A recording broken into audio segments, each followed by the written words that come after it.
माऊली 3 जिल्ह्यांमधून जाते. तर पहिलं उभं रिंगण जे आहे ते चांदोबाच्या लिंबमध्ये होतं.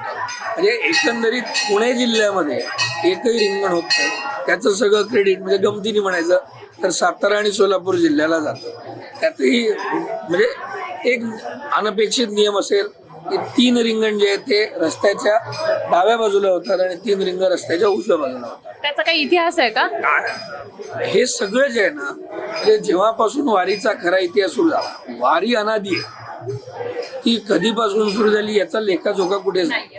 परंतु ज्याला आपण म्हणतो ना सांगठनिक पद्धतीने लोकसंस्थेच्या पद्धतीने याला खरी जर सुरुवात कोणी केली असेल तर ती परमवंदनीय नारायण महाराज देवकर.